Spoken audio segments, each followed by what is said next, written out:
Kalau hand sanitizer? Pokoknya sanitizer, bleaching, terus whip, antiseptik, tisu basah juga pada kosong. Itu semenjak pokoknya corona ini ya? Iya. Perjanjiannya sih setelah DP barang itu akan dikirim, ternyata malamnya nomor WA saya diblokir. Lebih banyak orang-orang yang ingin mengambil keuntungan dari fear masyarakat terhadap COVID-19 ini. Ini 50.000. Buset. Sebelumnya berapa?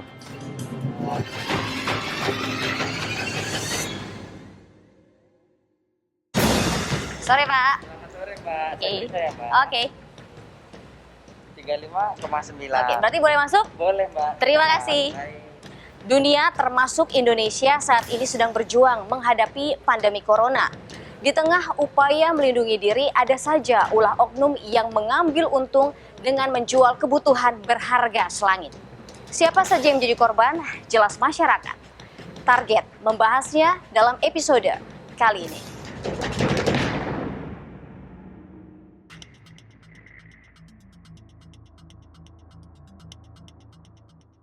Kasus penyebaran wabah virus corona di Indonesia kian meningkat. Lebih dari 4.000 orang positif terinfeksi virus corona. Virus corona senang menempel pada sel di tubuh manusia.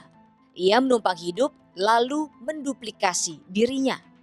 Tak hanya pada saluran pernafasan atau tepatnya pada sel paru-paru, virus corona juga bisa berada pada saluran cerna, yakni di sel usus, juga pada sel jantung manusia.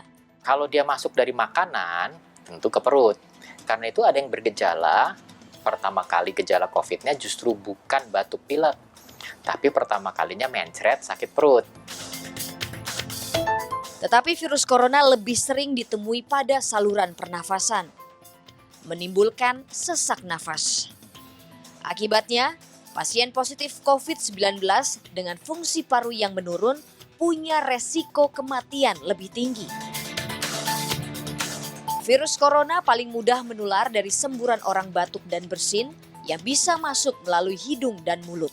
Karena dia menyebabkan kerusakan-kerusakan sel paru alveolus di sini, kemudian juga sel-sel jaringan paru, maka oksigen menjadi tidak bisa masuk. Kalau modalnya parunya sudah tidak 100%, ketika turun kemampuannya ya makin cepat habis. Nah itu yang kita khawatirkan di Indonesia ini, perokok masih banyak, di Indonesia ini TBC banyak.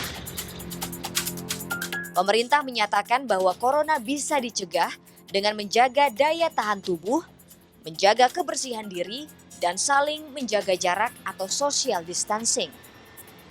Karenanya, ada beberapa produk yang diperlukan masyarakat untuk mencegah penularan virus corona, seperti masker, hand sanitizer, antiseptik, dan suplemen penunjang daya tahan tubuh.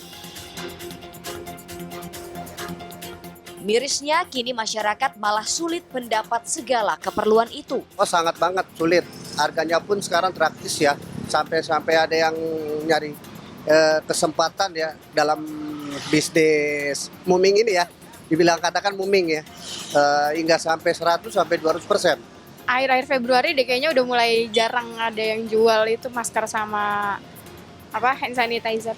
Dan semuanya habis, termasuk hand sanitizer juga sih. Sampai sempat kontak juga ke keluarga di rumah di daerah Bandung, juga sama, mereka juga kesulitan, padahal tadinya mau minta dikirimin. Tim Target menelusuri ke sejumlah tempat. Hasilnya sama, beberapa jenis barang yang dibutuhkan masyarakat nihil di pasaran.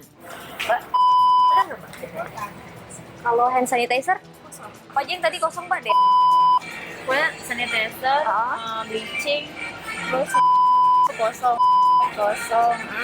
sama antiseptik, tisu basah juga pada kosong. Itu semenjak pokoknya corona ini ya? Iya. Sebelumnya sebenarnya stoknya ada juga? Ada. Kalaupun ada, harganya pun mahal. Contohnya sebotol hand sanitizer 55 ml bisa dijual hingga 3 kali lipat. Ini 50.000. Buset. Sebelumnya berapa?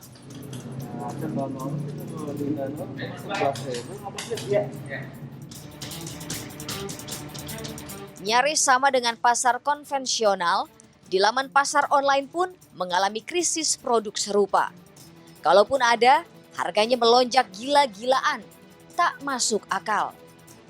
Misalnya harga satu kotak masker bisa dibanderol dengan harga Rp25.000 hingga Rp30.000. Kini harganya naik 100%. Via Instagram gitu. Ada yang juga via marketplace juga, tapi udah jauh banget harganya. Tapi baru lihat-lihat aja harganya udah nggak manusiawi ya, jadi kayaknya nggak, males gitu beli di situ sebenarnya kalaupun butuh pun. Di tengah pandemi corona, masih saja ada oknum yang memanfaatkan celah, mencari untung yang mencekik konsumen. Beberapa waktu lalu kami mengontak Ovi, salah satu korban penipuan jual beli masker di toko online. Awalnya, ia kesulitan mencari masker. Kalaupun ada, harganya sangat mahal. Lantas Ovi menemukan satu akun di media sosial yang menawarkan masker dengan harga masuk akal, Rp100.000 per kotak. Ovi langsung percaya karena si penjual menunjukkan identitas dan toko yang berlokasi di Kalimantan Timur. Dia sih tidak memaksa banget kayaknya menjualnya, jadi kayak santai-santai. Jadi saya juga nggak terlalu curiga. Terus saya minta bukti foto dan video, dia kirimkan. Kemudian saya minta video call, dia bilang mohon maaf tidak bisa video call, dia bilang gitu. Tapi entah kenapa kayak saya terhipnotis aja, saya ya mempercayai. Bersama teman-temannya, Ovi memesan 12 karton masker yang berisi 480 kotak. Ovi kadung menyetor DP senilai Rp7 juta. Setelah itu perjanjiannya sih setelah DP barang itu akan dikirim sore itu. Sore itu belum dikirim, saya tanya terus saya bilang boleh gak batal? Batal, dia bilang nggak bisa. Enggak, dia bilang awalnya bisa deh. Ya udah saya akan balikin uangnya gitu katanya. Saya bilang balikin aja 6.500.000 deh, 500 buat fee kamu. Saya pikir ya mendingan balik uang 6 jutaan daripada hilang sama sekali 7 juta. Ternyata malamnya nomor WA saya diblokir. Kini, oknum pelapak di jejaring media sosial tersebut sudah dilaporkan ke pihak kepolisian. Melonjaknya harga beberapa barang di tengah pandemi COVID-19 seperti masker, hand sanitizer, dan yang lainnya jelas menyusahkan masyarakat. Lantas, benarkah tidak ada tindakan tegas untuk mengendalikan harga barang-barang tersebut? Lapak-lapak yang menjual APD atau masker dengan harga yang gila-gilaan itu saya kira harus ditutup oleh pengelola platformnya.